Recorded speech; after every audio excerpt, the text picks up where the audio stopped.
Cardboard Studios presents.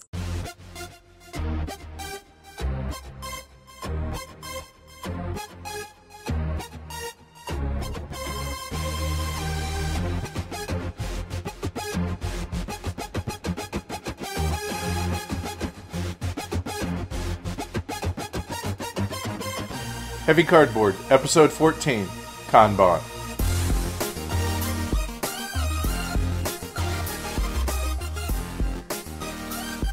Coming to you from the sick ward at the Heavy Cardboard Memorial Hospital, Denver, Colorado.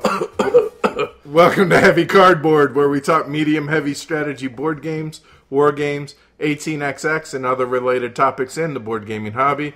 We're your sickly hosts, Edward and Tony. Hi guys. Hey. So yeah, we've been beat up in bed all week. Whoa. What he means is we've been beat up with germs and in bed. Yeah. Okay. So we both got what's going around everywhere. It seems everybody's workplace is, it's that time of year, people being sick. So that sucks, but it is what it is. But hey, we're troopers. We march on. There's nothing better for an illness than talking about heavy board games. Well, that and drinking hot toddies that we both are right now. Cheers, sir. Cheers. If you hear us sipping during the show, yeah, forgive us this episode. It is a rum, bourbon, lemon, cinnamon concoction. Yeah, so thanks to Amanda for making these for us. Absolutely. So anyway, how to get a hold of us. You can hit us up on Twitter at Heavy Cardboard. Hit us up on Facebook, Heavy Cardboard. Email us, heavycardboard@gmail.com, or visit us on our website, heavycardboard.com. And thank you to the great people at Game Surplus for their sponsorship of our show. Good people, good reputation, and a terrific inventory of games. Their tagline is the home of great games at great prices. So check them out at www.gamesurplus.com. On that note, I talked to Velma, in fact, last night, and I also talked to the designers and publishers of Three Kingdoms Redux and put them in contact with one another. And Game Surplus has a handful of copies coming to be in stock sometime later this week. So keep an eye out on that, because you guys know we were pimping that. That's pretty hard. A great awesome game. So other than being The Walking Dead, how are you? I'm good. I'm tired, but right. I'm on the mend, ready to go to work, and maybe. Yeah, Who's ready to go to work? Ready to get my life back to normal. Other than a sore throat, I'm ready. I think it's going to be another day for me. Although I'm going to go to work tomorrow, I'm probably not quite ready. But there's only so much sick time you can take. Yeah. So, but news-wise, we got some things. I'm sure at this point you guys have heard, but some big news dropped today that Spielworxx has partnered up with Stronghold Games to help distribute their games worldwide. So this should mean that going forward, Spielworxx games would be a lot more accessible to folks, because I know there was a big uproar about La Granja specifically. Mm-hmm. And Age of Reason and La Granja are slated to be the first games of that partnership, both supposed to be dropping sometime around June of 2015. So exciting news. Very, very happy as a Spielworxx fanboy. Maybe one of the first. Very excited, very happy for Uli there and the guys at Spielworxx, and good for Stronghold Games. So hopefully it's a partnership that yields lots of games for us heavy gamers. Yeah, should be a good partnership. So some things not board game related. Marcus Mariota did win the first Heisman Trophy in University of Oregon history. Future Jets quarterback. Yeah, or I don't know, future Texan, because the Jets lost or beat the Titan, not Texan. Sorry. So it's gonna be interesting to see where he falls out. I just hope he doesn't go to the Raiders. Poor guy. I hope not. Anywhere but that. So my Ducks are playing Florida State in the inaugural playoff semifinal, January 1st. Looking forward to that. Gary F. was our most recent contest winner. He has he posted in our guild a picture of that he's received Rococo. He got the game. Happy to hear that. Thanks, Game Surplus. Thanks, Gary F. And yeah, it was nice. Velma wrote a little congrats note and Did everything. she? Yeah, it was pretty cool to see. Awesome. and I'm sure this is, you probably want to make note of this, or you have made note of this, that listener Timothy sent an email this week that really kind of hit home and was greatly appreciated by both you and I, Tony. Yeah, definite, Tim. Shout out, man. Thank you, and keep up the good fight. Yeah, absolutely. They don't want to go into details of it, but let's just say I'm going to frame it and put it hang it on my wall in the office. That was really cool. Fan mail, I guess you could call it. So yeah, thanks for the kind and motivating words, Timothy. Definitely, even though I've been sick, it definitely made my week, so that was cool. That hot toddy's delish. And feels good on the throat. Yes, I hear you. So before you and I both got really sick, we did have a pretty awesome weekend of gaming. Yes, we did. Mostly you and I, but also with our buddy Brian and Amanda jumped in there. So you want to hop into this? Well, yeah. Saturday, I came over to your house after doing morning Christmas running with the wife, and based on the fact that you guys were playing Skyline, I got here just in time. Come on, hey, you said you had 20 minutes, so we're like, okay, what can we play for 20 minutes? Hey, let's bust out a couple games. We played it 18 times. Yeah, all right. No, we played it 3 times, but whatever. No, I'm just kidding. So yeah, before you got here over to the house, Brian came over and we busted out a game of the Golden Ages. Yeah, I'm sorry, I had to miss that. Yeah, it's a fun, light, medium, call it, that kind of on the lighter side of medium, Civ building game. Definitely enjoyable. A lot of fun. Kind of hard to get, a little pricey. Yeah, not worth $70 in my opinion. If you could find it somehow with, say, $40, yeah, okay, that'd be cool, but not 70 in my opinion. And after you guys played Golden Ages and Skyline, that's when I got here, and with the wife in tow, we played Shipyard.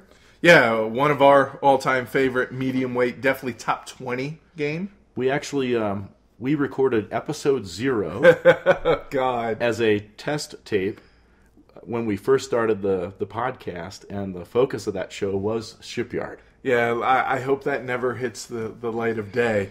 I don't know, maybe one day. Yeah. When we've made it big. Right, yeah.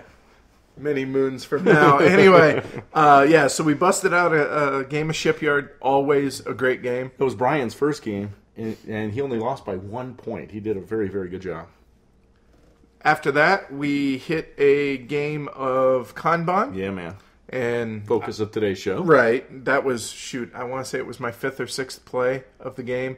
I'm sorry, were you actually playing? Ouch. Well, you know what was weird about this weekend, though? It was like, I won everything I played Saturday. You won everything you played Sunday. Right. So it was weird. That's a fair trade-off. It was weird. But after Kanban, we busted out a game of Bruges. With the expansion. Cities on his win. It definitely improves the game. I'm just kind of lukewarm on Bruges as a whole, with or without warm. But I definitely, if you like Bruges at all, get the expansion. Go get the expansion, absolutely. I do like Bruges. It's down in the bottom of Feld's catalog.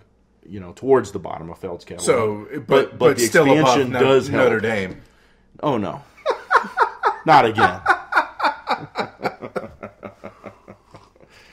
Somebody mentioned a giant rat coming in the mail to you. So that was it for Saturday. But the Golden Ages, Shipyard, Kanban, Bruges, and Skyline as fill it. That's pretty solid gaming day. So Sunday, I got up at 6 o'clock in the morning. Well, hold on. You make it sound like you got up early. Well, dude, you got up at normal time. My body wakes up at 5:30 every day, whether I wanted to or not. At your age, you don't need as much sleep. At my age, I probably need more. I have to wake up at 6 because I have to pee at 6:30. No. See, like I said. You got up early because I had given you our buddy Phil's copy of Fields of Arla that he had given to us to borrow, to check out. We wanted to get that set up, and we wanted to be playing by like 9 o'clock-ish, so it was close. I got up early, I got the game set up, went through the rules and stuff like that. You came right around 9-ish. Yep. We went right into, donuts and coffee, and then we went straight into gaming. And right. Even though I started, I felt like I had, a case of Ebola already setting in. You. Yeah, it was already setting in. But really enjoyed it. Only one play, but I do think that it's possible that becomes my go-to two-player Uwe Rosenberg game. Yeah, I'm thinking it might just be a go-to two-player game in general. Not to limit it, but I'm saying as far as Uwe is concerned in general, if I'm playing two-player, it's going to be probably Fields of Arla once I, get a copy from Z-Man eventually. Yeah, is it November 19th yet? What year? Yeah. We did a segment for Bags and Boards about our favorite two-player games, and in that segment, I mentioned that I'm hoping that once I acquire and have played Fields of Arla, that it becomes my number one two-player game. And I'm feeling like it might. It's definitely going to be up there. Really, really fun game. More plays required. Without a doubt. It did bog down a little there the last turn or two as it became less about what buildings can I get that help me to more, hey, what's going to get me the most points flat out, just a optimization puzzle. I guess the whole game is that, but I'm just saying it kind of bogged down there at the end a little, but not enough to really sour my outlook on it. And 2 points, a lot of heavy games are optimization games, and number two is part of the bog is not being familiar with what will get your points, so you have to analyze with it being our first game. Yeah. So. That makes sense. So after that excellent game of Fields of Arla, we decided to get another play of Arkwright in the Waterframe. And we two player. Right. We weren't sure if we were going to play it 2 or 3 because our buddy Matt was there and he had a son with him and he wanted to spend time with him. So decided just to go at it 2-player. And I made the comment before playing that, I've read that it's supposed to play well 2-player, but I had my apprehension about it because there are 4 different types of factories, and as a general rule, you start out with running 2 of them each, and so I didn't know if there was going to be any overlap or any kind of competition for them. Come to find out, man, that was a knife fight in a phone booth. The dynamics of the competition are different 2-player than 4, but just as delicious and crunchy and. I have never in my life seen you AP more, dude, than I did in that game. Well, that picture of me you tweeted. I was like... Yeah, you were struggling, but not necessarily in a bad way. Yeah. And the cool thing about it is even though we were playing the Waterframe version, we busted it out in almost 2 hours flat. I was proud that my stocks were worth more than yours, but you had more of yours than I had of mine. Ergo, I smoked you.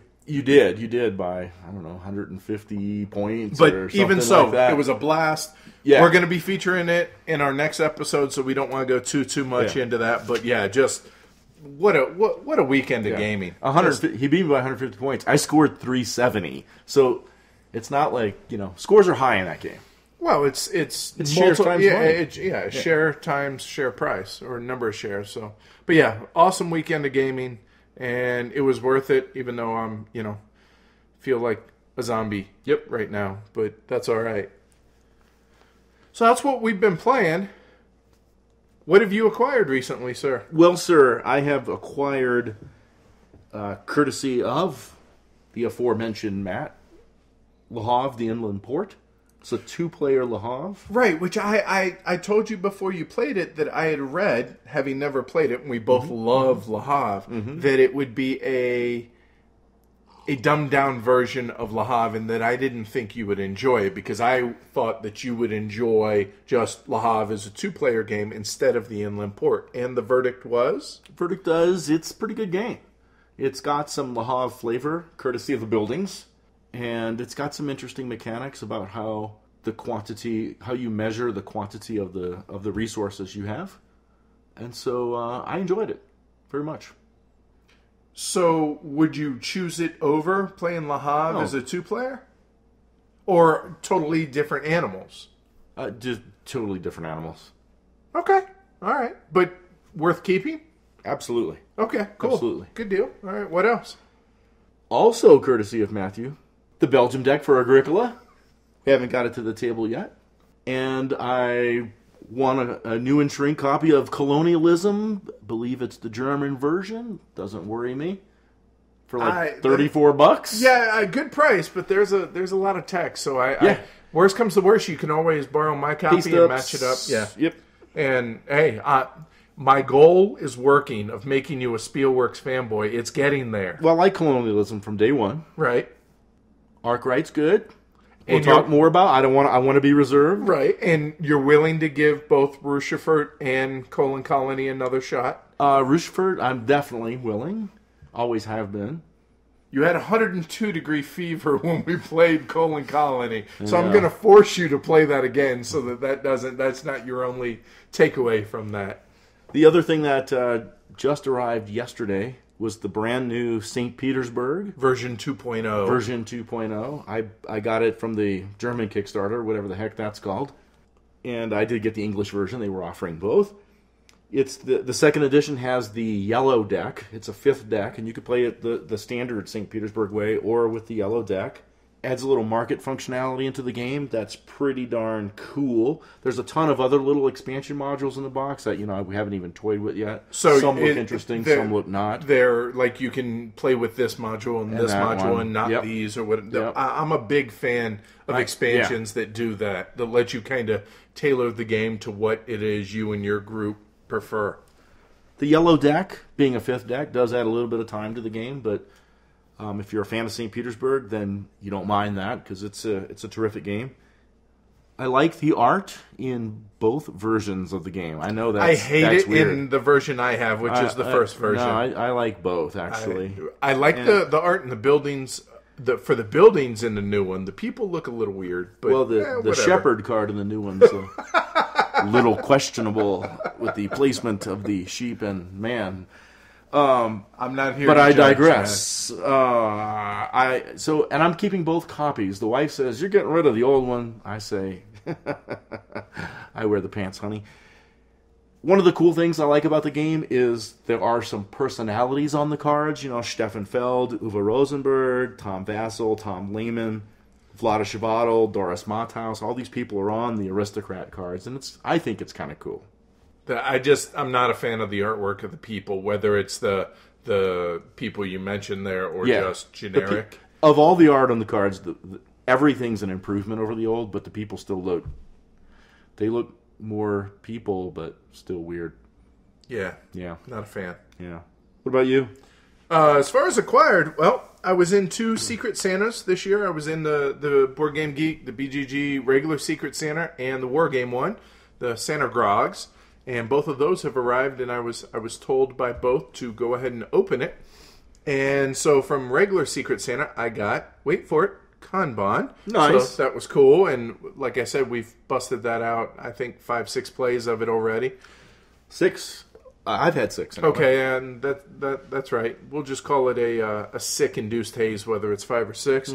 Also got a expansion map for Power Grid. And I'll be honest, I kind of have gotten lukewarm on Power Grid. However, the new map for this year, which is the Australian Indian subcontinent map, had some really unique things that I thought would make the game kind of revitalize it for us. So looking forward to busting that out. I've played the Australia map. It's awesome. Yeah? Cool. The differences are pretty cool. Yeah. Yeah. So when I heard about it at Essen, I was like, yeah, I need to. And no nuclear power in Australia. Right. Exactly. Yeah, but what they do with the uranium is cool. It's a market.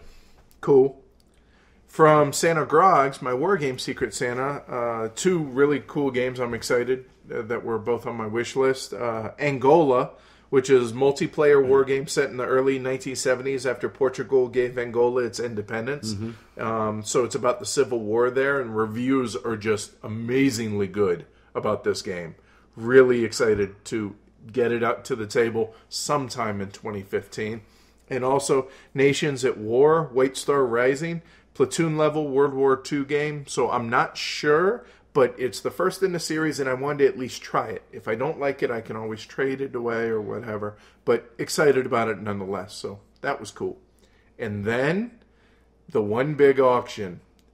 One of our listeners, a guy by the name of Chris, I didn't realize it was him until after the fact, but had an auction of a ton of Martin Wallace stuff. He was subscriber number 4. So all of his games were numbered number 4, and he put them all up for auction. Well, I sent him a geek mail, said, hey, can we work out a deal for 6 of them? And it might upset some of the people that were bidding on them, but he accepted it. And so I've since received, all in amazing condition, God's Playground, one of my 4 grails. After the Flood, another of the 4 grails. A Study in Emerald, a third of the 4 grails. Tinner's Trail, Steel Driver, and London, all the Tree Frog limited editions of them. In last episode, when we were talking about things we were looking for, right? You said Martin Wallace, and I said, dude, tell me about it when you get them. Well, there you go. You got them. So I got 3 of my 4 Martin Wallace grails. The one I'm still waiting for, I'll talk about here in a minute with the when we get to the hunting part. But yeah, so that's what I've acquired. But that was pretty much my Christmas per mama.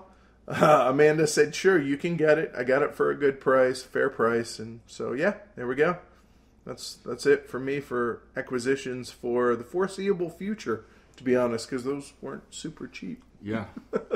So then you do have something on the acquisition list? Sure. I mean, I'm confused. Well, anxiously still awaiting our copy of Arkwright. However, we have confirmation that it has landed on U.S. soil, and it's en route from New Jersey now. So hopefully this week, next week for sure.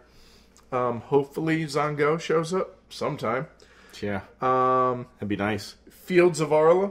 I want my own copy so we can give this back to Phil. Hopefully mine will get here any freaking day, Z-Man. It's Z-Man, so who knows. Yeah. And the one Martin Wallace game that I'm still actively hunting, and that's Princes of the Renaissance. Other than that, that's it for me. You? There's only one thing on my list right now, and it's for the wife. Oh, okay. The Falconers and an expansion for Alhambra. Oh, okay. Yep, she's a big fan. Totally unfamiliar, but hey, if she's a fan, good for her. Cool. All right, this is the point in the show where Edward and I would both talk about a side game, and we're going to change it up with the last episode of 2014 here, and we're going to cover briefly some titles that we're looking forward to in 2015. Or at least looking forward to finding more about in 2015. Hopefully we'll find some of these titles, too. Yeah, no doubt. No doubt that some of them would be slid to 2016 or canceled altogether, or who knows. It does happen. So, I will begin, sir, with Matt Gertz's new game, Steamship Company. Also on my list. Also on your list. Here's why. Number 1, it's Matt Gertz. Number 2, Steamship Companies, Coal Mines, Iron Works, and Railways. Enough said. A blurb from BGG on the game is that players invest in 6 historical steamship companies transporting freight, passengers, and mail around the world in the late 19th century, and new types of ships are developed which carry more cargo but demand more iron to be constructed and more coal to run. And the players are not only investors of those companies but also industrialists running their own coal mines, ironworks, and railways.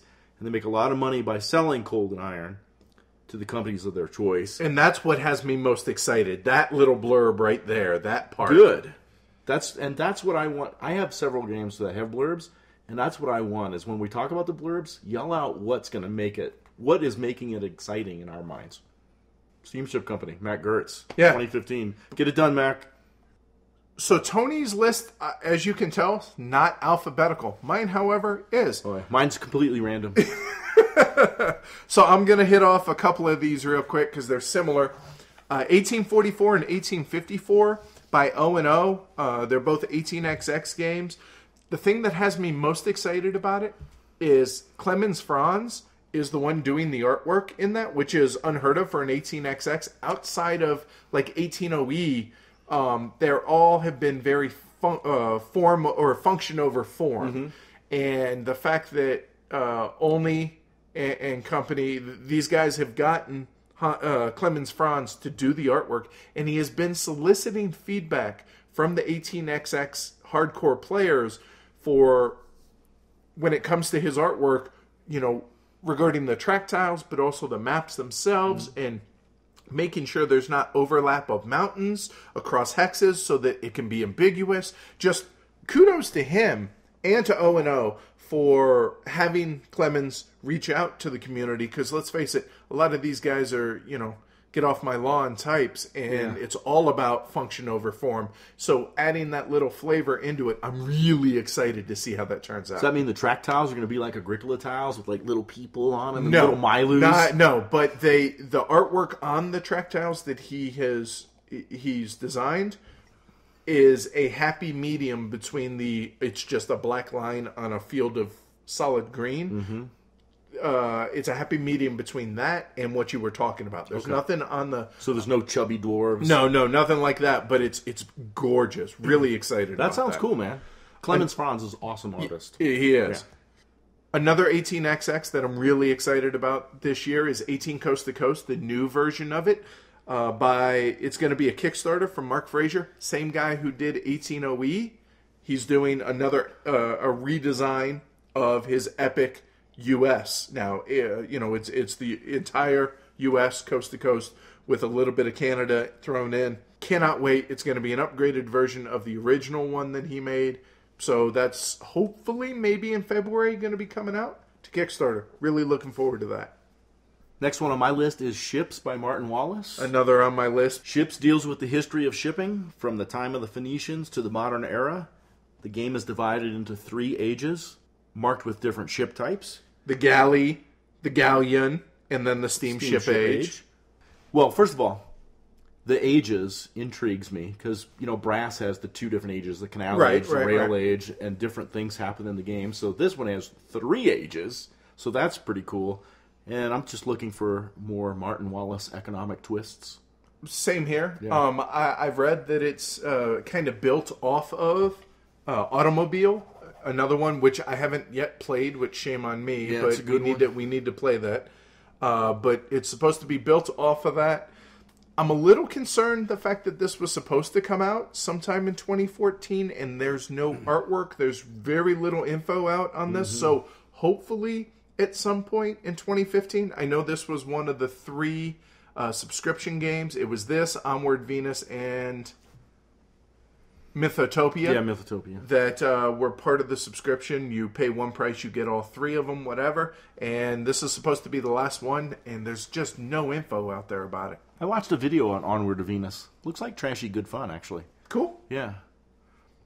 Next up, we have a game that I had mentioned earlier at the beginning of the podcast, Age of Reason. This is actually a reprint of a very limited quantity game from Martin Wallace as well. It was originally only available in German, only 500 copies of them made, but Spielworks, Stronghold, and Martin Wallace got together and, hey, here we go. So that's going to be coming out in June of 2015. It's a re-implementation of Struggle of Empires. I talked about it in a previous episode. Couldn't tell you which one, but I had mentioned it and talked it up when it was first announced. So looking forward to that. That's another Martin Wallace we need to get to the table, which is Struggle of Empires. I've played it. We've played it at the War Game Club a few years back several times with the full complement of players. Which I hear is how you're supposed to play it. It's pretty crazy good. So that's Age of Reason. Next one on my list, maybe I shouldn't even mention it, so I'll just be brief since it might get here in the next week, is Aquasphere. Yeah, I got my shipping notice that it's supposed to be shipping this week, so we'll call it a 2014. It might be 2015 if Santa is running late. But yeah, Steffenfeld, heavy, up there with like Bora Bora as far as weight. I am looking for competition in the Feld catalog for Trajan. This looks promising. I'm hoping that's in that area. And octopods. Yeah. And submarines and robots. Oh my. So next up, I have one that I think is on your list as well, and that's Belgium 1831. Yes, sir. Pretty excited about it. It's been mentioned on BGG since about 2010. It's a political and social economic influence game set in the troubled kingdom of Belgium right after the Revolution of Independence in 1830, and obviously this takes place in 1831. Looks great, has an interesting theme. I'm just excited to learn more. It's supposed to be hitting Kickstarter at the beginning of next year, 2015. So, anything to add? Yeah, it's a 3-player economic game, and it has factories. I love games with factories. All right. I like producing things. I gathered your whole face lit up about that. So rock on. That's Belgium. Go ahead. Yeah, Sorry, go. You're building factories for your economic power gains there in the game. So that's it. Belgium, 1831. I know that Edward was surprised when 2 Spielworks games are on my list. No, not surprised. See, I've come to expect it at this point. Fellow fanboy, to be. Fellow fanboy in training, right. I'm going to just not even pronounce this correctly. Hythabu? Hythabu. I think so. It's a Viking game. Which, okay, you had me at Spielworks. You had me at Viking. Exactly. The thing is, I'm usually disappointed in Viking games. Because, why is that? Well, they're either like Ameritrash or too economic. And the Vikings, they did some raiding, and the Vikings, they did some trading. And I just hope that the raiding and the trading, everything is done correctly in a historical sense. I'm really looking for that kind of a Viking game. Hythabu, whatever, was an important trading settlement at the southern end of the Jutland Peninsula. That location on the trade routes between Scandinavia and the Frankish Empire led goods from around the world, from around the known world, to be traded there. And as Vikings, the players will trade with all the known world while also living through the changes and the dark days at the end of the early Middle Ages. So those are the things that have me excited about that game. The trading, the economics. I'm hoping that the Vikings can acquire some of their goods that they will later trade by surreptitious means. Yeah, I'm looking forward to learning more about it, and I'll be honest, in Uli I trust, so I'm definitely gonna take a look at this. Far. Well, we're getting there for you. And that's Hythabu. Next up is a game I've already talked about in a couple of different episodes, and that's Churchill. Mark Herman's political conflict game, pitting 3 players playing as Stalin, Teddy Roosevelt, and Churchill against one another during the 10 historical conferences during World War II. All the while, all 3 players have to cooperatively beat down the Axis powers on both the Japanese and the German fronts. I played the prototype at BGG-Con and had a really fun time with it. It has this ingenious push-pull tug-of-war mechanic during the conferences, which is really exciting and a lot of fun. However, we only played 3 of the conferences, and the full game is 10, and so I wonder if it's going to get a little stale, a little samey by the end of it.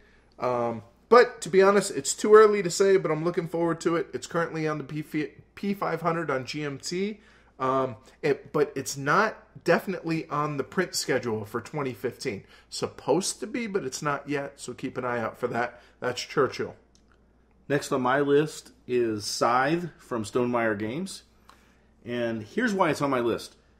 I'm curious to hear this, because it originally was on mine and then wasn't. So I'm really curious. So first of all, that artwork, my God.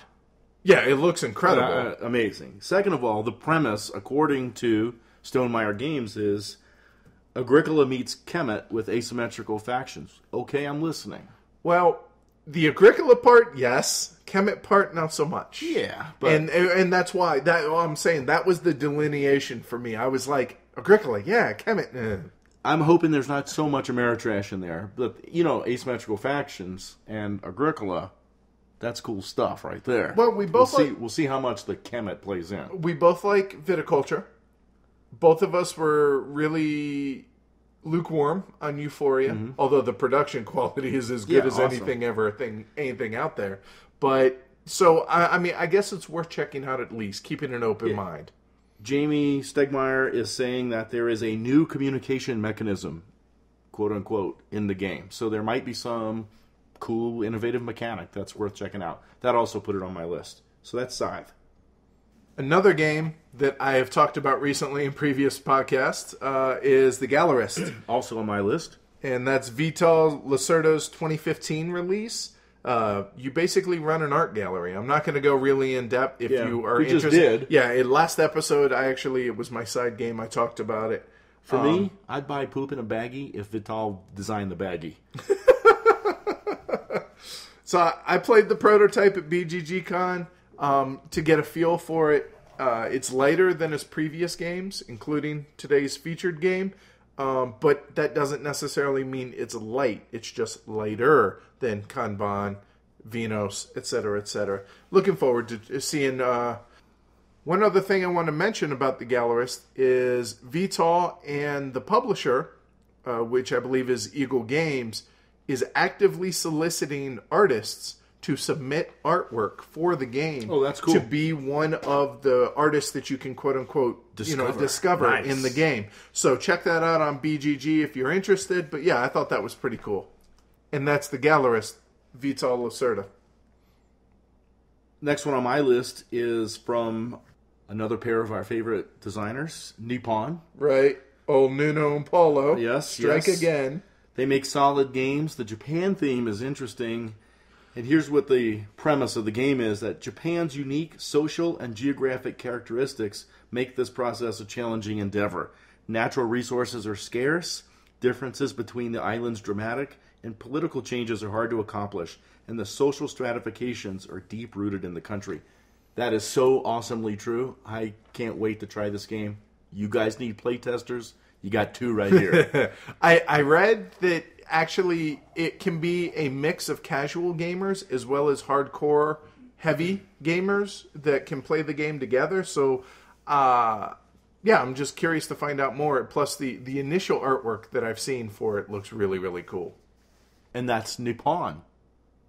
Next up is an absolute no-brainer for me, and that's Gallic War. That it's a coin game set in Roman times. Sold. Done. If I knew nothing else, sold. Take my money. But I found out actually today that you can play as Caesar, or you can play as Vercingetorix. Just bottom line, go P500 right now on GMT. The end. Done. And that's Gallic War. Coin games are awesome. Yes. I've yet to play one that I didn't enjoy. Cuba Libre being the least interesting to me, still enjoyed it. Sure. Next game on my list is one of those that I have doubts on it coming out. Hopefully it will. Okay. Pivne Imperium. Yeah, so funny you bring this up, because I actually talked to the publishers about this on BGG, and they said that, oh yeah, it's coming on Kickstarter, it's supposed to be the turn of the year, and then they were like, well, we have these 2 other games, and I'm like, hold on, you guys have already backed it up for another game. Exactly. Are you going to keep doing that for, these other games? Lesser Yeah. games. I'm like, come on, either, well, I can't say that on the show, but let's just say, get it in gear, fellas. Get it in gear. We're talking a beer factory. It's a factory of beer. Yeah, you run a brewery. I want to play. Yeah, rock on. One of the cool aspects of the game that has me interested is investment in advertising. So for brand points, sounds to me, ideas I had running in my head about satisfying a certain segment of the market demand before other players do based on your product's popularity. Yeah, I've been chomping at a bit for over a year for this game, and it keeps getting slid back. So hopefully we see it this year. Pivne Imperium. So next game up, I'm kind of on the periphery interested about, and that's Grand Prix, also by GMT, similar to Thunder Alley. It's kind of built off of Thunder Alley, but this is F1 racing. I prefer NASCAR as opposed to F1 racing as a general rule. However, 4 left turns. Drive fast, turn left. I didn't say I was a big fan of it. Anyway, there are new tracks that can be used for both games coming out, and these aren't all drive fast, turn left. They're F1, exactly. Formula One. More interesting. Yeah, and apparently, it like I said, it's built off of Thunder Alley, so the abilities are tweaked to make it to feel more like F1. There's less passing, there's less yellow flags, there's less this and that, and it's also on GMT's P500 list. So looking forward to checking that out more as things come along. And that's Grand Prix.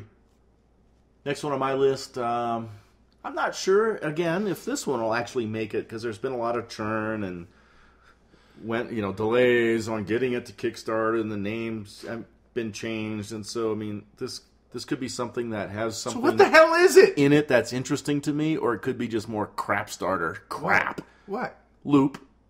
No clue. Never heard of it. Yeah. That's hard to do.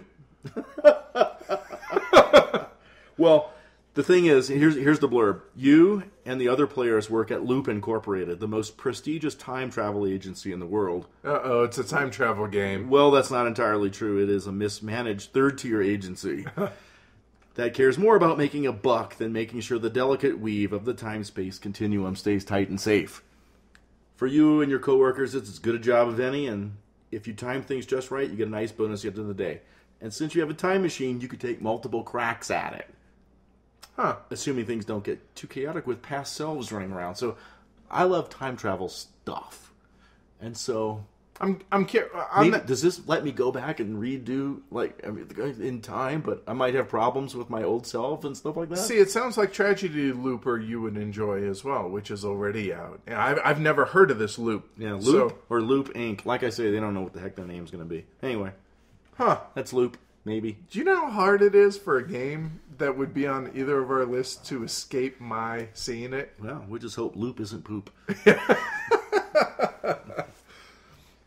Next up, again, no surprise, the listeners of this show, Hands in the Sea, our buddy, friend of the show, just flat out friend, Daniel Berger. It's built upon the bones of A Few Acres of Snow, but it's completely overhauls the system. Set in the First Punic War time period. In my opinion, it's going to be a surefire hit. Look for it on Kickstarter either late January, early February. Enough said there. That's Hands in the Sea. I'm going to throw two out here. Okay. And they're not heavy games. Okay. But we at Heavy Cardboard care a lot about the company that's producing them, Terra Nova Games. Oh, yeah, our buddy Justin Schaefer. That's right. So Ophir, which I just got a Kickstarter shipping notice on that too today. The artwork on it, gorgeous. Incredible. And I played the prototype way back when. It was a good game. Haven't played it, but I saw it at BGG Con. It's pick up and deliver in the ancient world. It's it's got a board that can change and stuff like that. So it's quite cool. And the other one was Far Space Foundry. Haven't played that yet. And see, I have played that one. And I'll be honest, I really was kind of apprehensive about it, but it actually had a lot more meat to it than I expected. And the artwork that they've come out with, that they've done for the final version of Far Space Foundry, mind-blowingly good. Really, really good-looking art. Cool. I'm a sucker for space, so. Next up is what arguably has to be my number one anticipated game, I think. And is Haspel Connect. It's part 3 of Thomas Spitzer's Cole trilogy of games from Spielworks. This is what put Spielworks on the map for me. It put it on my radar. Time period-wise, it predates the previous 2 games, which are Rorschach and Coal and Colony. Players try to optimize early coal exploration while competing for wood, coal, and food. And apparently food's going to be extremely scarce. Cool. It's engine building with heavy resource management mixed in. It's not going to be a light game by any stretch. However, it's going to be lighter than the other 2 in the series. And it's supposed to clock in about 2 hours. That's all I know. I've seen some. It's got some hexes, and it's kind of a suburbia looking type hex board type thing that you're doing. I don't know any more details about it, but it's a blind buy because I'm going to finish my Cole trilogy. And that's Haspel Connect by Spielworks. My opinion on that game is WTF. I played the other 2. They're all right. I'll try this one. All right. Well, yeah. All right, my next game is just going to be a blurb because it pisses me off. Legends of the American Frontier pisses me off because it's Game Salute. I refuse. It's a theme I want to play. Patriot, the American West, man. I love that crap. And I really like what I read about that game, but sucks. I'll never have it. Hell, no one will ever have it. Yeah, I'm not even going to mention it. It's Game Salute. You're dead to me. Whatever. I don't care how good the game is. Got to have principles, right? For me, next up is the mythical game that we'll never see, and that's Seafall by Rob Daviau. It's like Bigfoot. Yeah, I've heard it exists. Right. So I'm sure you guys know, but it's a 4X, which is explore, expand, exploit, exterminate, set in the age of sail.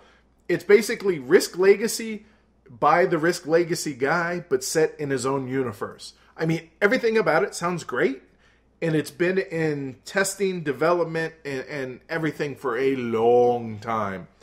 Hopefully we see it this year. If so, I'll blind buy probably 3 or 4 copies of it, so that, because once you play it, right. you know, you can't be played again. Well, it can. It's just the game changes. So to be able to give it more replayability, completely. I'm excited about it, but there's questions whether or not we'll see it in 2015. I hope. That's Seafall. Next to last for me is also what's probably the latest game of my list, and that's Theme Park. In Theme Park, each player manages their own theme park, trying to earn the most prestige, name CEO, the parent company, da-da-da-da-da. What I care about is you're building the theme park. I've been a sucker for roller coasters my whole life. I love the idea of this. It kind of reminds me of like a theme park sim, you know, like the old sim games on the computer. I can get on board with that. Hopefully we see it sometime in 2015. There hasn't been a lot of word on this since around about a year. So looking forward to it. Hopefully it doesn't suck. The end. That's Theme Park. You ever played Coney Island? No, been there though. Yeah. Check out Coney Island too. PC? Chuck has a copy. No, board game. Oh, board game? Yeah. All right, cool. Theme park themed. Oh. Last one on my list is, sadly, another one that's been on and off hiatus in its design, and that is Sails to Steam. Here's the write-up. Starting with a small fleet of sailboats and a canoe, whatever, players build boats, settle colonies, and found new countries to spread the influence of their empire. I dig exploration games. This sounds good. Okay. As their influence spread, players must carefully gauge and react to, and here's the underlined part for me, the global economy created by their fellow players. Huh? Come on. Right, okay. You have my attention. Global economy created by players? Yeah. Sweet. Rock on. But, starting with sailboats and a canoe, it kind of sounds like I was just going to say roads and boats. You start with a donkey. A donkey, right. So maybe it's, hey, goose. Who knows? Sails to Steam. Get off hiatus. Get that design, buddy. Last one for me, Triumph and Tragedy. I noticed I got a lot of GMT games on my list. I just realized. It's a geopolitical 3-player game. Players compete 1935 to 1945 for European supremacy between capitalism, communism, and fascism. That sounds exciting to me. Again, P500 at GMT, that's Triumph and Tragedy. A couple notes here, now that we're both through our list. 2 things come to mind real quick. Number 1, while there are a handful of games that I'm genuinely excited about for 2015, of the games that we know about right now, as a whole, it's kind of for me. Compared to 2014, which there were a ton of games I was excited about. 2014 was a great year. It was.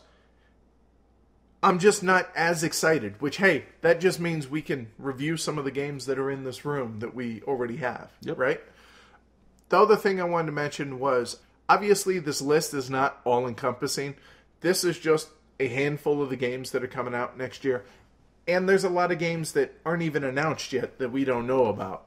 So this will evolve as we go. But this is just, hey, before 2015 kicks off, what's on our radar? And here you are. All right. Thanks, man. Cool. So without further ado, let's just go ahead and get into the heart of the podcast. And that's talking about Vital Lacerda's latest game, Kanban.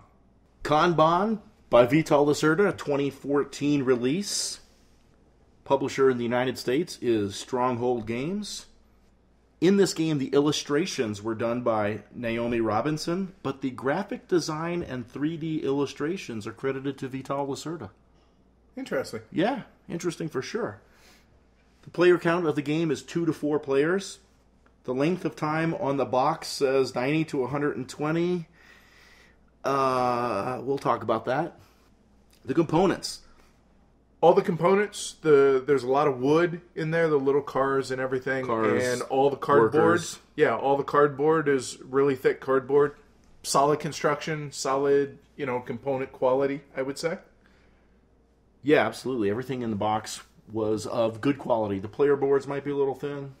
Yeah, it's something that I'm going to look to laminate my copy for the player boards for sure, because the edges, real easy dog ear them. One thing I thought was odd when I opened the box, having so many components, there were no baggies in there. Yeah, I have enough. It's no big deal to me. Well, yeah, and I feel the same way, but I know a lot of people don't like that. And so I checked on the Geek, and sure enough, people were like, "Hey, where's the baggies?" and getting all weirded out. Yeah, for as many parts, as many components, And turns out it was just a mix-up between publisher and printer and that kind of stuff. But no baggies. But hey, Walmart, $1 for like 100. So graphic design, I think overall was very good. There were some things. Like when I first opened that board, that was my first note. I said, and I quote, "Holy This is far and away the busiest board. It's crazy. But the cool thing is, once you understand what it is you're looking at, then it becomes less busy because you can see the forest through the trees, so to speak. Yeah. So yeah, if you can get over the crazy board, and you will, the graphic design actually works in the game. There are a couple of minor quibbles with the graphic design. Well. There are two that come to mind. Again, not a big deal, but they're quibbles. But I feel like we should make note of them. Number one are the seats in the meetings that we'll talk about here in a little bit. There's no... The backside of the seats match the board. So when you get a seat, you flip it over so you can see the chair, but the backside matches the board, and at first you don't know necessarily. You can get confused at the beginning as to which chairs are yours when they're all flipped over. So it might have been nice to have a little color. But the solution to that is just keep the chairs in your area and put them at the conference table as you earn them. Right. The other thing that I had on my list, graphic design-wise, was unlike, say, Panamax, where whenever you have movement through the locks and through the canals, you have a little track on there that tells you how many movement you used and how many you have remaining, because your actions can get interrupted by other things. Mm-hmm. Very similarly, in Kanban, your actions can be interrupted by other things. But there's none of those tracks, so there's no way to know the amount of shifts that you've used unless you just go through your shifts and then go back and do these interrupted things in the meantime. It would have been nice if they included something like what you had made for your copy, which are little miniaturized Kanban cards. Yeah. And 4 of them, because the max shifts you can have on a turn is 4, and you spend them as you spend them. But, again, quibble, but... Here's the thing. We barely used them. I just don't think as you get familiar, after the first play, you just don't need a reminder. And that probably, that was Vital's argument when I talked to him on Twitter about that. He's like, what, you can't count to 4? I wish that the game came with a sheet that described the scoring cards for each player. There's only the one in the back of the rules. And you know what? When 4 people are trying to decide what their scoring goals are and they're new to the game... Their performance goals, right. That sucks. Right. So, easily solved. Print. Laminate. So let's rock into rulebook clarity and quality. Well, why don't you start with that, since you're the one that originally taught the game to me. Just in general, based on our other reviews, I seem to have a lot less issues with rulebooks than you, and I'm guessing this might be the same. I only had a few issues, but I went through the game, set it up, and just figured everything out. I thought there were ample examples, and the departments are laid out separately in the rules, so they're very clear as to what happens in each department. So I give them a passing grade. I don't know if that's a B or what, but I definitely give them a passing grade on the rules. I don't know why you think I'm not going to like the rule book. I thought it was fine because I had to actually go back through the rule book. I did this for 2 reasons. One, I had to do it to make sure what the differences were in the 2 and 3 player game when Amanda and I played it together. Mm-hmm. But also, and no offense, to double check and see if you missed anything when you taught us. And I thought you taught the game fine. The way that we teach the game doesn't necessarily follow the same order in which the rule book goes, but I feel like any questions that you have, I feel like the rule book, there were enough examples, like you said, to be able to, this and this and that. And there was one review specifically on BGG where this guy made this little like teaching aid in the review that was mind-blowingly good. Yeah. But yeah, overall, I thought the rule book was fine. And to be honest with you, this is my way of grading a rule book. How many times did we have to reference the rules or ask questions on Board Game Geek? And the answer for this one is 0. And this is probably, I guess, one quibble that I do have with the rule book, and this is probably just a personal taste thing, is it's written from the perspective of Sandra, who is the manager in the game. Yeah. I don't like that. Oh. I understand what they were doing, and that's fine. It's no big deal. I thought it was cute. I would just prefer just to it be a rule book at the end without personality, so to speak. Like a mil-spec. Let's not get carried away. I'm not saying that dry. But, I mean, yeah, just whatever. Anyway, moving on. As far as availability and cost, the game has an MSRP of $59.95. It's readily available at many, many places. Including our sponsor, Game Surplus, $42. Nice. And I think they're low on stock, so it's possible by the time this airs they might be sold out. But like you said, it's pretty much the going rate's around $42. Player counts. I've played 6 times. I've played 1 2-player, 1 3-player, and 4 4-player. What about you, sir? That sounds right. I know I've played it once 2 and once 3, and it's either 3 or 4 times 4-player. So scalability-wise, 2-player game. What do you think? I think it's great, to be honest with you. However, it's a different game, and it flows differently than it does with a multiplayer game because of the fact I think calling it a different game is a little harsh. It's not not a different game. not in a bad way. It's not. It's not. I don't think it's a different game at all. Really. The worker placement mechanic is slightly different, but well, I think it's more than just slightly. I think it's significant. No. And the fact that there aren't as many cars produced, and it feels like a different game to me. Yeah, but the track is shorter. Right. So feels like the same game to me. Okay. But equally, I don't feel like the game suffers with it being a 2-player as opposed to a 4. No, I would not turn down a play of a 2-player. Right. Absolutely. That's what I'm getting at. And to hit on... It's more open.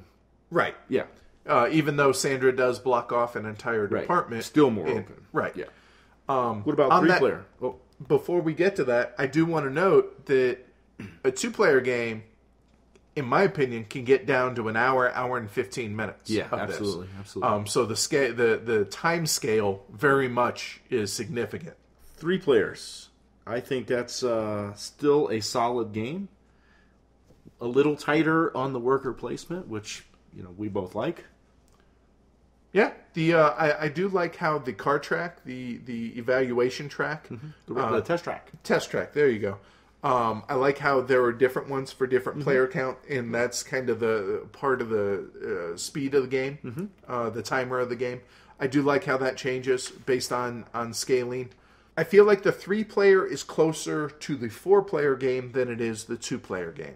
And the 4-player, I think, is the best player count. But I could see that, but at the same time, I want to stress that I think the game is excellent with 2 and 3, sure, or equally as good with 2 and 3 as it is with 4. How's that? Sure, 4 is the best. 2 and 3 are good. All right, let's talk about what's going on in the game. As always, we're just going to hit the highlights. We're not going to teach the game. We're going to just give some context to the rest of our conversation. So first of all, Kanban is just a clever name. If you're a software person, and many gamers are, this has nothing to do with Kanban as you know it. If you're in manufacturing, maybe you can see a connection, but in general, this has nothing to do with Kanban as you may know it. In Kanban, the players are executing actions at an automotive factory that include the design, construction, and testing of cars. As the game goes along, players can certify in each of the different departments to unlock various bonuses. At the end of the game, the player that made the best use of their shifts in the different departments to build cars, certify cars, improve the designs, and meet the requirements of management, and score points while doing so will be the winner. And that's it. No, I'm kidding. The heart of the game is a worker placement mechanic, and each player has one worker, and each department that is eligible for placement has 2 locations, 2 action spaces per department. The first space in each department, while it means you can execute first in that department, it does mean you will have less actions than the second spot in any player that has taken that spot. So it's an interesting trade-off there. A player you'll generally get 1 to 3 shifts per action space, and you can spend any shifts that you've earned and banked previously to this turn. However, you can never spend more than 4 shifts in a department on a single turn. There is a non-player worker, Sandra, and she serves to gobble up one of the available worker placement spaces each turn, and when activated, she assesses the play of the players in the department she's currently visiting. We have nicknames for Sandra that we can't say here on the show. Not without beeps. Sandra can be played in 2 modes, nice and mean. Nice mode, when she visits a department, she's going to reward players with the most certification in that department if they also meet a department-related goal. A minimum requirement, if you will. Like 2 cars in your garage. In mean mode, when she visits the department, she's going to punish the players with the least certification if they also fail to meet a department-related goal, i.e. 2 cars in your garage. Sandra also controls one of the 2 game clocks. When she returns to the administration department, the week ends, and the players conduct end-of-week scoring. At most, this will happen every 6 turns, but clever worker placement by the players can actually hasten the end of the week a little sooner, so you can never be quite sure how many turns you get this week. Weekly scoring is based on the color of cars you've collected and the number of parts that have been upgraded on that color of car by you and other players, and is fairly important. A highlight of all the departments here. The design department. It allows players to select tiles, designs, that show a car of a particular color, and there are 5 varieties of car colors.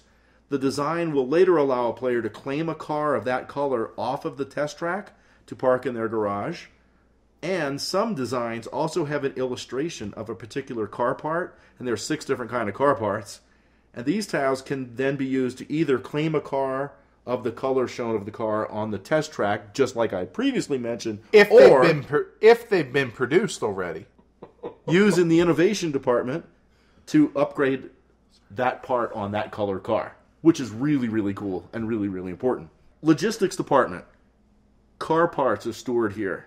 A player can play a Kanban card to add parts from the general supply to those that are available, and or take parts from that department and store them in your own warehouse on your player board.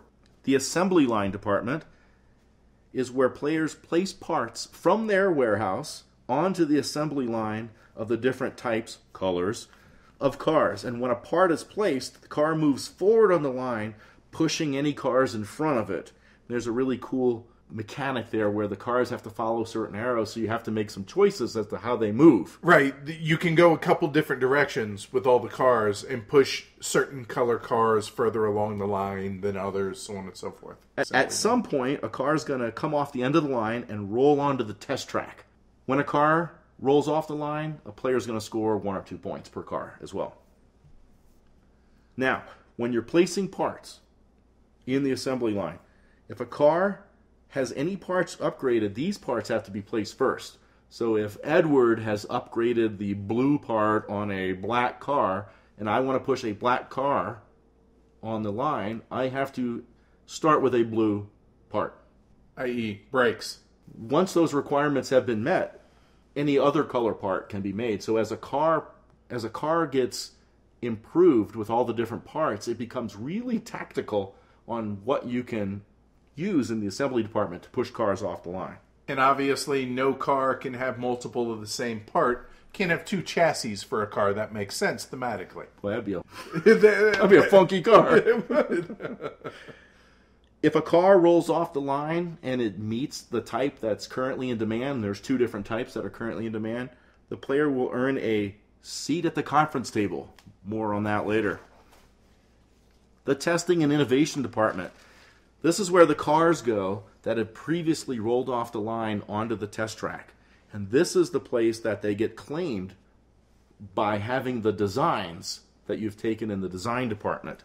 When you claim a car off of the test track, you will place it in your garage. And there's 5 spaces in your garage available. When you place a car there, you're going to earn a little small one-time bonus. Meeting goals for the number of cars in your garage can also earn players a seat at the conference table. And when pulling a car off the test track, another game clock is manipulated. When the number of cars are claimed, which varies by player count, i.e. the different test track sizes you talked about earlier, Right. a meeting is going to be held at the end of that round. The other thing you can do besides claiming cars in this department is upgrade the part. We've been talking about that. When you do that, you get an immediate one-time bonus, couple victory points, a bank shift, various things like that.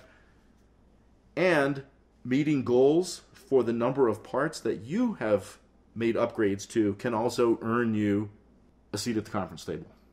And as parts get upgraded, they become more valuable. And the designs that you've upgraded times those increasing victory points for those parts as they become more valuable or an important endgame scoring. The administration department allows a player to have 1 or 2 shifts that can be used in any one department and or train or certify in the administration department. Now these actions are at the end of the track, so they're going to go last, but it is handy to allow you to get actions in a department that you might have been blocked out of. Or that you already just came from, because you Right. can't do that twice in a row. But you are going to go after those other players that are already in that department. And you're not going to have as many shifts to spend. Only 1 or 2. As opposed to 2 or 3. So, meetings. We mentioned the seats at the conference table. Meetings are very important scoring rounds. During the game, the players can see a number of scoring cards that are face up on the board. Performance goal card. So, since they're visible, you have an opportunity as the game goes on to work towards meeting the goals of those cards so that you can score them. For example, you might see a card that says green cars are worth 4 points each, up to 2 of them. So, collect green cars. 2 of them. Each seat at the conference table that you have earned, and you can have as many as 5, is 1 chance to score. Beginning with the players that have the most certifications across all the departments, the players will take turns placing one of their chairs on a card and scoring those points. Cards can only be scored by 1 to 3 players. It varies, and it's indicated on the card. And each player that scores the card reduces the value of the scoring for subsequent players to score that card. So, the aforementioned green cars are worth 4 points up to 2. If I have 2 green cars and you have 2 green cars, you go there first, you got 8 points. I go there second, I only got 4 points. From a hand of the 3 scoring cards that each player has held in secret since the start of the game, each player during the meeting is going to add 1 to the scoring cards that are already on display, and that player and every other player also can score that card. Once you've done that, you have the ability to pass and drop out of the meeting and save any chairs that you hadn't used. Maybe you can't meet any scoring goals, so you save them for a future meeting. The game ends when the number of weeks and the number of meetings held are both at least 2 and 1 is at 3. So they add up to 5 one way or the other. But the game can play out to end when both are at 3. The game can end in the 3rd meeting and the 3rd week at the same time. Just a little bit about endgame scoring. It's straightforward and logical. There's 3 additional goals that are visible during the course of the game that players can have an opportunity to score on. And other points will be assessed to you based on cars in your garage, the tested designs you have, etc., certifications. So endgame scoring is straightforward and logical. So with that, Edward, let's talk about what makes the game heavy. Do you think it's heavy? Oh, I definitely do. Yeah, I do too. Well, let's start out talking about the complexity. Let's just start with, like you said, the first time you open the box. and you lay out the board, there's an intimidation factor, I think. Yeah. Because you're like, holy crap. Whoa. This is, it looks like, a paint palette threw up on a board. Yeah. Just there's so much going on. Talk about information density. I don't understand what the trouble here is. You only have one worker. And that's funny. The first time you look at the board, you don't even see the worker placement part. You don't even see the spots. Yeah. So there's a lot going on. First and foremost, like I said, there's an intimidation factor, I think, just by looking at it. It is a complex and heavy game, but once you experience the game, it doesn't seem as complex as when it's being taught to you. Right. There's a ton of information that you have to absorb when being taught the game, just like just about any heavy game that we have talked about on the show. The rules run through is going to be 30, 45 minutes for the first time, and it's a ton of information to try and digest. But yeah, it's just a lot to take in all at once. The game isn't really an engine builder or an economy builder. Things don't really evolve or your actions get enriched. It's really a game about timing, blocking, and optimization. And the complexity is in how interwoven the different actions and the different departments are. Yeah, I think the majority of the weight of this game comes in to the next thing on our list, which is planning. That's where the meat of the game is. As with many games, you have to be planning actions ahead, but in this one, it very much is dependent on and based on what other players do, as well as where you anticipate Sandra being. Right. Where is Sandra? Am I positioned to meet her requirements? Is she nice and going to reward, or is she mean and going to penalize? On that note, one cool situation arose in a recent game of this, in which, depending on where I went, and I was the last one to go, I would be or I was next to last to go because Sandra would go right after me. Where I went, it would either trigger the end of the game, or we would have 2 more turns. Not just 1, but 2, because of the way the worker placement aspect worked out. So it was 4-player. Right. Yeah. So it was up to me to decide, does the game end now? Or does it end in 2 turns? And I thought that was really cool. And it didn't occur to me, to be honest with you, until after the fact. I was like, oh, I didn't even notice that she couldn't go there either, so she's going to end the game. I was getting housed, to no one's surprise. Anyway, so it wasn't a big deal. But after the fact, looking back at that, I was like, oh my. It was like a light bulb went off about being able to manipulate the speed of the game, and by manipulating where Sandra was able to go. Planning-wise, besides having to worry about Sandra and where she's going to be when the game's going to end, or the next meeting, or the next end of the week, you also have to plan for looking at those scoring goals. Am I ready for the next meeting? Is there going to be 2 meetings in this game or 3? Most of the games we've played have only had 2. Right. What about the end game goals? Am I meeting them? It's easy to overlook those, too. Yeah, it is. And then you have to save a chair for those, too. Right. Another thing that you're having to plan out is trying to look at, because of the way the resolution goes left to right down that workstation alley, as it's called, being blocked out of spaces, and that is the most maddening, frustrating thing in the world, is, oh, I really need parts, but you and Amanda and Matt all go before me, and 2 of you 3 went to the warehouse area, so now I'm locked out. Or am I? Wait, I can go over to the administration and micromanage, but I get less actions. I'm like, damn it! But the planning part of that is I need to have bank shifts. So if I get screwed on the WP and I have to go to micromanage and I get 2 shifts, I can still use 2 and get 4. Right. Use 2 of my bank shifts.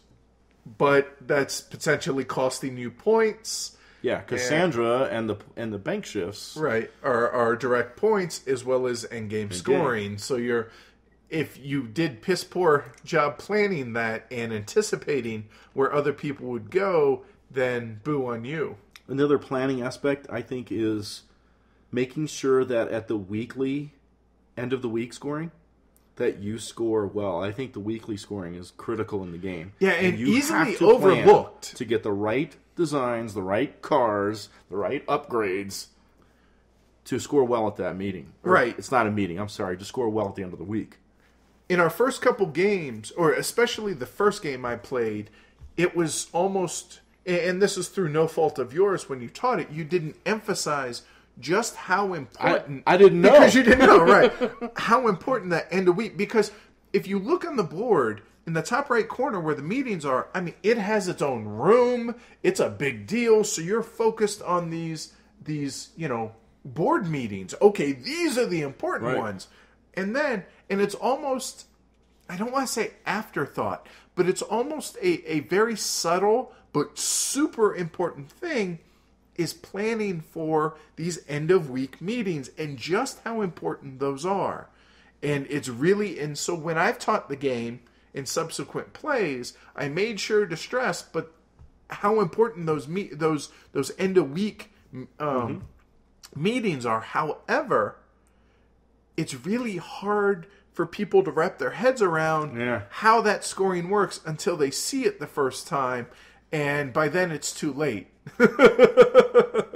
One more planning point for me is a familiar theme in heavy games. Things acquired on one turn aren't available to you to the next. Good point. So designs, parts, books, bank shifts, these things, I can acquire them now, but I cannot use them until future, the next turn. Subsequent turns, right. So you want to roll into luck and random factors? I do. I do, because I don't think there's any luck in this game.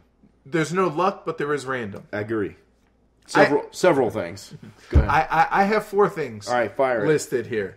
First off, there's the initial setup, the draw of the cards, and the way those come out, whether they're the performance goals for the conference meetings, the initial Kanban card that comes out and how it seeds the designs that get laid out, initial turn order, and the factory goal setup. There's more than what you play with in a given game. There's the end game ones. These are good random. Yeah. I agree. Random. So we talked about the setup, right?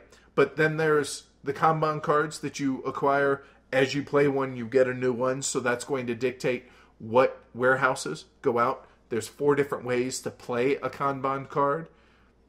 So there's a little bit of randomness as far as which way you're going to orient it. There's the performance goals. Those are just drawn off the top of the deck at the initial outset. But the cool thing is as the game progresses, as you have those meetings, it's no longer random.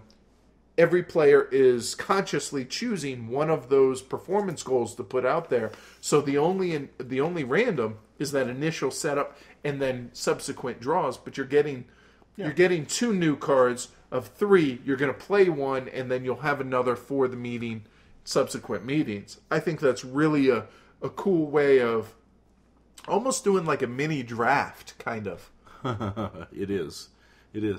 I think the random, most of it serves a great variability to gameplay. Right. It's none of it's bad. Right. I would agree. So, yeah, I think that pretty much sums it up. So, game length. Vital says if you push cars, 4 players can get this done in 2 hours. I think that's completely reasonable. We have not done that yet. We have not. However, in just about every game, we've had at least 1 new player. Not every game, but in most. I would say after your second, third game, probably your third game with experienced players, I think that's reasonable to expect. I also think it's reasonable to expect a 2-player game to get down near an hour. Absolutely. So I would say an hour for, assuming experienced players, an hour for 2, maybe an hour and a half for 3, and say 2:15, 2 hours 15 minutes for 4 players. Once you're in the spirit of the game, because it's going to be 3 hours. Oh, your first play? Absolutely. I agree. Which is not a big deal for us. No. Do you think that contributes to the weight of the game, though? I feel like it's just a normal I think it's size. a byproduct of the people just trying to process all the interwoven departments, the complexity and the planning. Right. Yeah, I to me... The game doesn't take that long. The players do. Fair enough. I think that's a good way to put it. It feels like it's a standard gameplay time, though, for what it is. Yeah. We covered this, or we touched on it a little, and I'm not sure if it belongs here or in the getting it bullet point, but just how hard it is to get the scoring, to understand the scoring. There's almost no way to be able to explain it enough to somebody until they see it happen, and they're like, oh, okay. Because there's 3 different groups of scoring. There's the end of week with the upgraded designs, but also needing the cars in your garage along with those upgraded designs. Then there's the actual conference meetings, which you're scoring the performance goals, but also playing a card from your hand and possibly be an SOL of the card that you play. And then there's the end game scoring, which, to be honest, is probably the clearest of the bunch, because you're scoring the tested designs, the training tracks, and all that.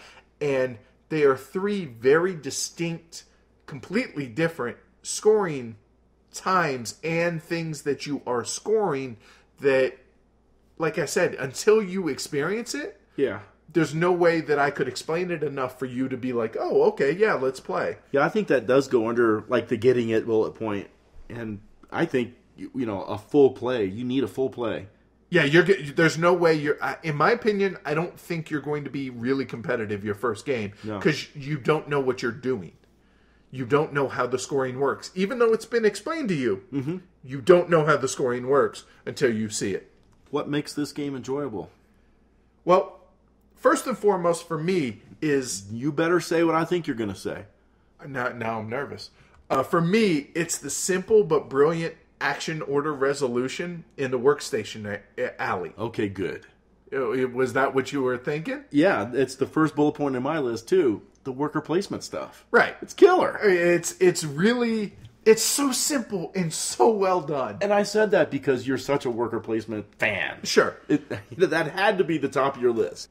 Placing and resolving your one worker shouldn't be so hard with one worker. Right. It's done like left to right. So the first person on the track will be the first person to act, to be the first person to pick a new spot next time. But being the first person to pick a new spot next time means that there's a lot of spaces already occupied. Which you can't go to. Can't go so there. It's cool that you get first choice, but if you're trying to go right down the track, like literally to the right direction. Yeah, good luck. 3 of those spots in a 4-player game, or possibly 4 of those spots with Sandra there, are already blocked. So you're like, sucks great. when Sheen blocks you out of something. I get to move. Oh, wait. Those are already occupied because you guys haven't moved yet, but I have to go before you guys. Damn it, will you just get out of there? It is maddening and delicious at the same time. It can be mean in 4-player. Because it's having the first spot and the second spot in each department, where the first spot will go first but have less actions. There's a delicate risk that you have to manage there. I need 3 actions, so I need to go here. Nobody better go in front of me. And I ran into that in one game with you where you had 2 designs. There was a yellow and a blue car out there, and I had a yellow and a blue design, or blueprint, and you did as well.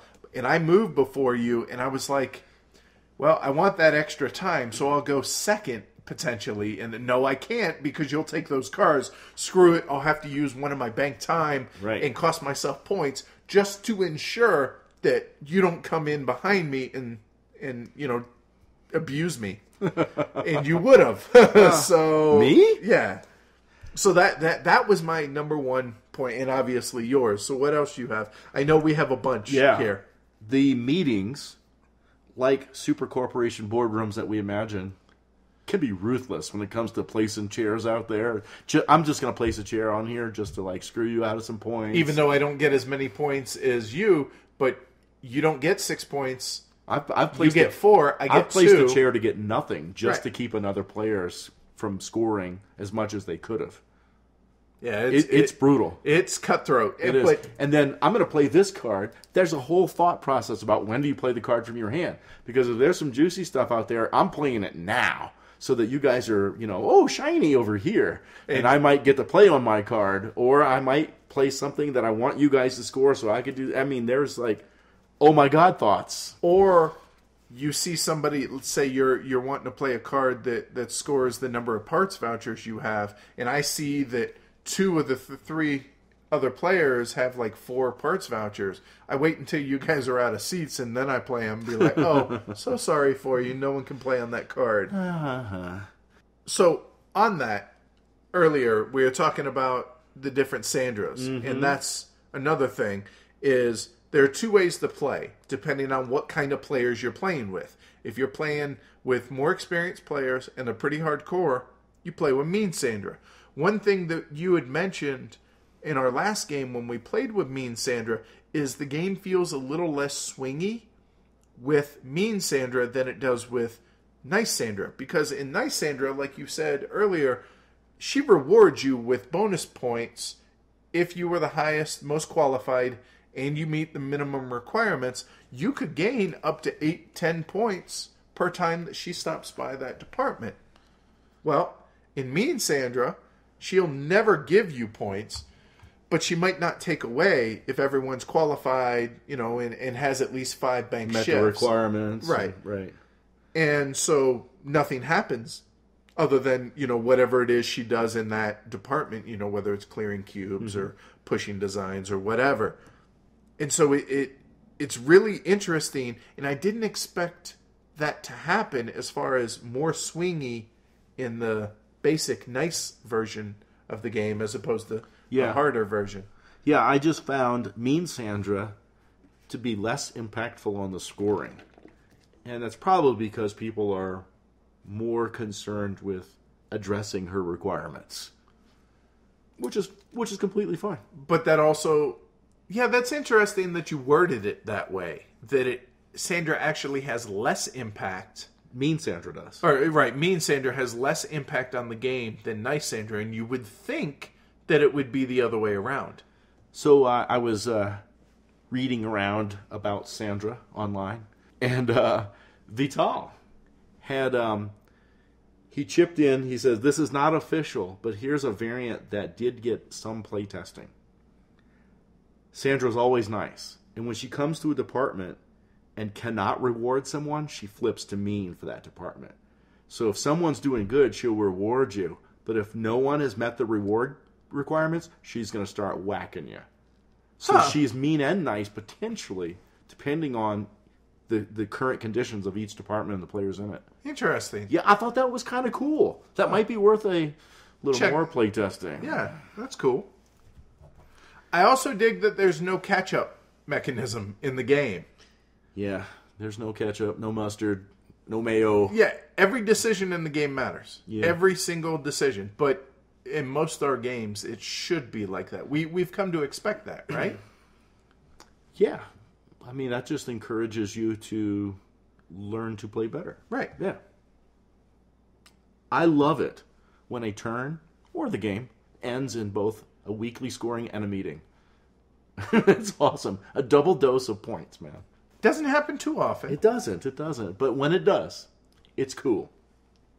I like that you can be blocked out of a spot, but you're not completely SOL. There is a secondary that micromanage. Right, the micro. But however, due to your poor planning or maybe just unfortunate luck, it's not as good as had you gone to the main spot. So, hey. Because of the less actions. Right. So you get less actions to spend, or it punishes you in a sense that you have to use those bank time, i.e. points. Right. But it can be interesting in that sometimes you will go there just to see what else happened and then make decisions on what you might want to do that turn. Because you kind of have the hammer, you have last licks. Sometimes you go there out of necessity, and sometimes you go there because you're sandbagging. Right. Which is cool. Another positive, in my opinion. Pushing cars off the assembly line and moving them down the belts, and like, I'm going to push the green one this way, which make the black one come over here, and the red one goes out onto the test track. I think that's a pretty cool mechanic. And improving the parts on cars makes it harder for people to push the cars by putting parts on the assembly line.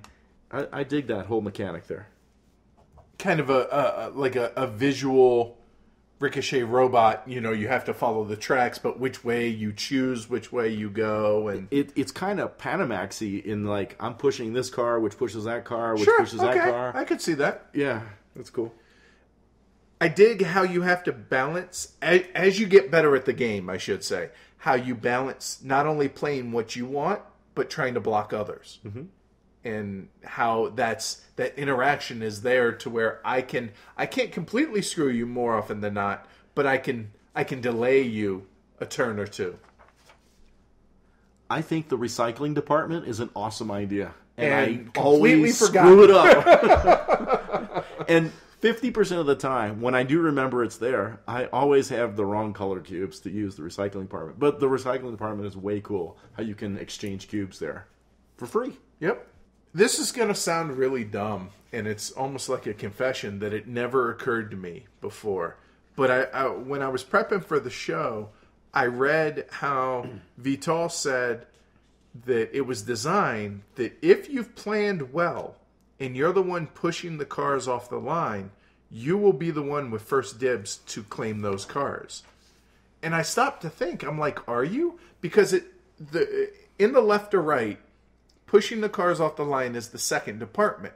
So if you think about it, if somebody's already in that first department, they have to vacate it. So then you're next to move, so you can now go into that first department and claim that car or cars. Better and I was plan like, for it, though, but you have to have a design. You have to have enough time banked, depending on where it is where in the car is, how far back in the line of cars. Or if you're not trying to claim that car, you need to make sure that you have the design and the part to upgrade that part.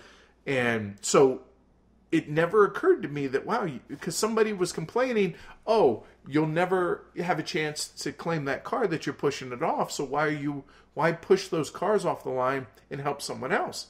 But if you've planned well, you can have first licks at it.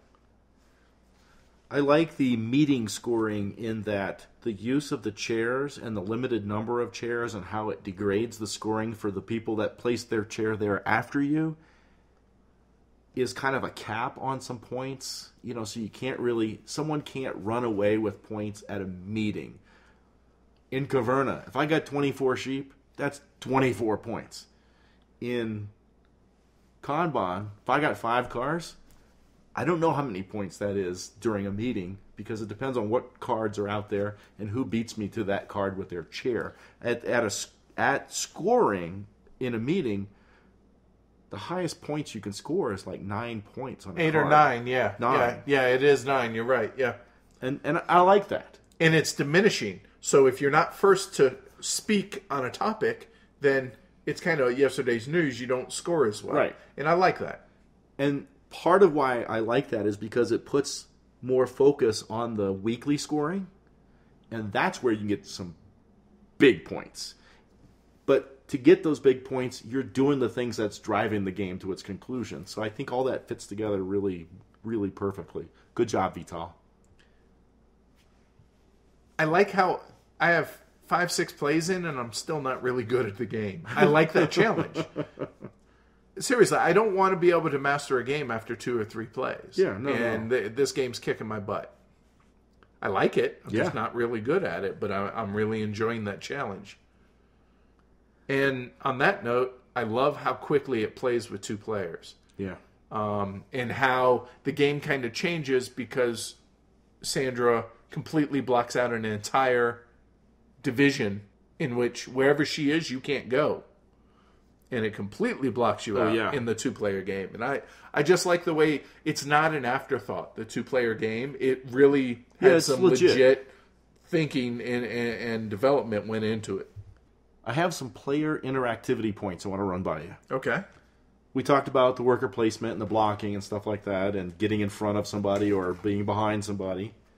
I like how when you do something in a department, you are leaving something behind for other players. I'm pushing this car, but in so doing, I've pushed this car that you really wanted me to push too as part of that process.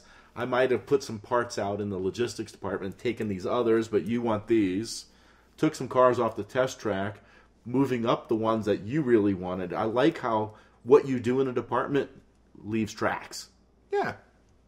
I like racing to stay better certified. Yeah, that's an interactivity point. Yeah. Because when Sandra comes around. Right. Well, not just that, but also on the certification track for the meetings.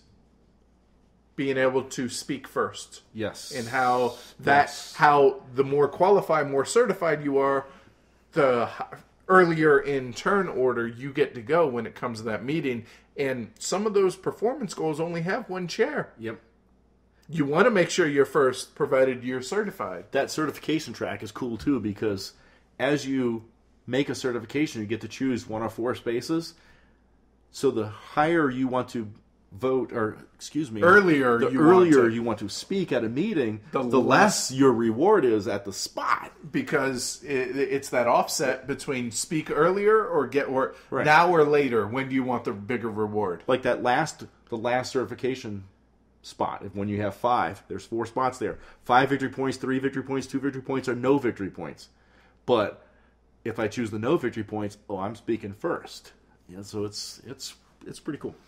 And on top of that, when you get that high up on the track, more often than not, it's probably after that second meeting. So the question is, are we even going to have that third meeting? Yeah. The player boards being 2-sided, one side's a little easier than the other. And we use that when you and I had a few plays under our belt, and we had 2 new players. They played on the easier side, we played on the harder side, and it helps balance the playing field a little bit. A little bit. When you place not a lot, yeah. But, when you place some. a car in a garage, you might get like 2 bank shifts. On the hard side, you get 1. Still, it does help the newbies compete a little bit. Right. All right. What about this game annoys you, or you don't like, or... Nah. The initial intimidation when you first see the board. Like I said, after your first couple of plays, this is a non-issue. But early on, there's nothing to track how many shifts you used, like the movement in Panamax, like I mentioned. And the marking on the back of the seats to signify whose seat is whose. What we ended up doing is, if you're a certain color, where your seats are printed on the board, that's where you sit in relation to the meeting table. That way you just know if you're sitting in the bottom right of the table, the bottom right corner is your seat, so on and so forth. Other than that, that's really it. Yeah.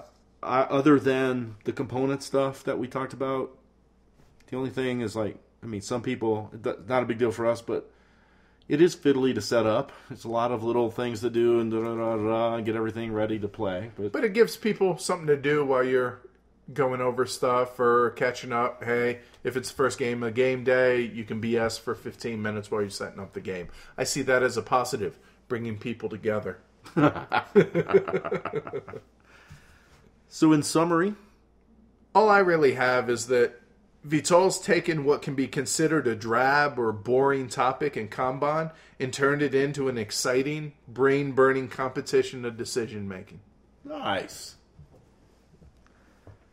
For me, I think this is Vital Lacerda's best game to date. It's good with all the player counts, the mechanics are well integrated between the departments, and the game gives me both fun and challenge.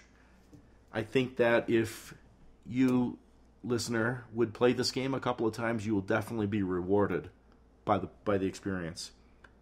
I enjoy the worker placement so much, and I get a little tiny helping of tableau building on my little player board. And as I mentioned earlier, how when I do something in the department, I'm leaving a little something behind that probably, or hopefully not, helps other players coming behind me. So rating-wise... So before we go into our ratings, remind you how we do ratings. Basically, 1 to 4, no middle ground, get off the fence. 1, never want to see it again, don't want nothing to do with it. A 2 is kind of a meh, whatever, take it or leave it. Yeah. A 3 is a good game that probably would go out and buy myself, and that would recommend others checking into at least. Probably a try before buy. And then a 4, go out and buy it. So, it's your day to lead, sir, so why don't you lead us off? See, I know it's between 2. I know it's between 3 and a 4 for you. I wrote down a 3 with a note of, if it really had a Kanban mechanism, this would be like a 4. Well, because of what you do in your everyday job when you're not sick. But again, just a great game. I'm happy to own it. I definitely recommend it. Awesome. I also have it as a 3. Basically, for a game to be a 4, it's got to be special. Is this game special? A Grail game. Yeah. A future Grail game. Yeah, is this, oh, wow, man. No, it's not that. I'll be honest. However, it's a really damn good game. It's fun. It's enjoyable. It's gonna exhaust your brain. It's gonna give you that mental workout. But is it, yeah, gotta go? No, it's not that. So yeah, I agree that it's something that if I didn't own, I would go buy, but I'm not killing myself to go buy it. Oh. Although we both do own it already. Yeah, I'd kill myself to buy it. Really? It's not a 4. Huh, interesting. Yeah, solid 3, and I'm happy to own it. Looking forward to playing it more, because a lot of times after we review a game, we've played a game enough to where we're like, interesting, yeah. We can kind of set this aside. No. We're good for a while. But no, I think this genuinely will be in the rotation still, even after playing it 5-6 times in the last few weeks. That's Kanban. Thanks, Beats. Thanks, Beats all.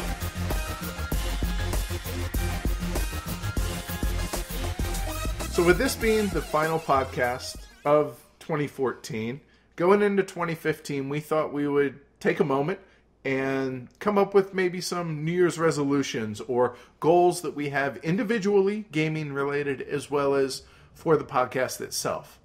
So, what are yours, Tony? I have 3 personal New Year's resolutions and 1 heavy cardboard New Year's resolution. All gaming related, of course. Right, same here. I have 3 for myself and 3 for the show. My personal New Year's resolutions are, I will attend BGGCon 2015, baby. Woo-hoo! Number 2, I'm going to give Gen Con a try. I don't know if I'm going to make it to Gen Con. I know your feelings. And I am going to reduce my miniatures collection so that I can enlarge my board game collection. Engorge it, if you will. Engorge my board game collection. And then for the show, I want us to get serious about this in Q1. First quarter of the year, you mean? Q1 of 2015. Okay. I want us to review 2 of the following 3. Okay. 1 block war game. I'm on board with that. You know that. 1846. Please. Fire in the Lake. That's what I have, sir. I think those are attainable and solid goals, sir. So for me, for myself, being in the hobby only 2 years, I have a ton more games in the collection than we've actually played. Mm-hmm. Therefore, I want to play 26 games in our current collection as of today that we have not yet played. And that's 1 every 2 weeks. I think that's reasonable. Okay. I also want to get more 18XX games to the table, whether that's up here or down with the Bonnie Bray guys. Well, the 1846 one goes right into the Q1 goal for me. And another goal that this matches up with is I just want to play more war games in general. Games like Pass of Glory, East Front 2, so on and so forth. For the show, I have 3. I want our focus to not necessarily be on the latest hotness, basically from February to July. Come August, though, convention season kind of kicks up into high gear with Gen Con. You have Essen, BGG-Con after that. New games come out. So from August to January, kind of like how we're doing this year, we're going to focus more on the hotness then, less on the hotness during the other months. Secondly, I want to get some folks from within the industry to occasionally be a third chair on the show. Yep. I think that'd be fun. That sounds fun. And last but not least, which rolls into one of yours, I obviously am going to BGG-Con 2015 and will be going each subsequent year, I think. Therefore, how about we record an episode while we're there? That'd be awesome. I think that'd be a lot of fun. Maybe not, have an audience. Maybe we do. I don't know. As time goes along, we'll see. But I think that'd be a lot of fun. Season 2, Episode 22. BGG-Con 2015.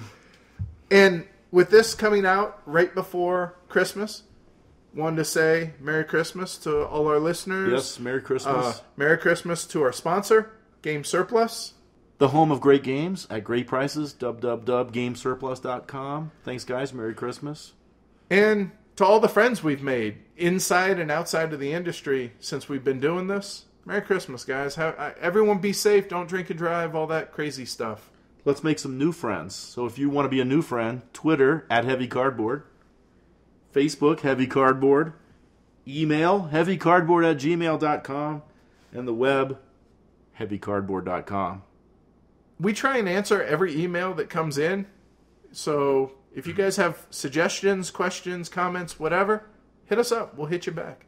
How's your throat, man, after all that talking? It hurts like hell. I ain't Mine gonna lie. So yeah, hey, here's to a healthy and productive 2015. We'll be coming at y'all. January 1st is going to be our next episode. That's going to be featuring the monster, the epic, the hugely heavy game, Arkwright. My spiel works.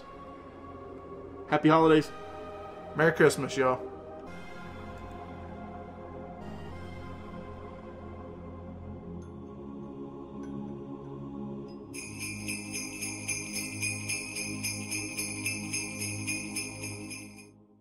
And that's Hospital Connect by Spielworks. My opinion on that game is WTF. I played the other two. They're all right. I'll try this one. All right. Well, yeah. Take that in your Notre Dame.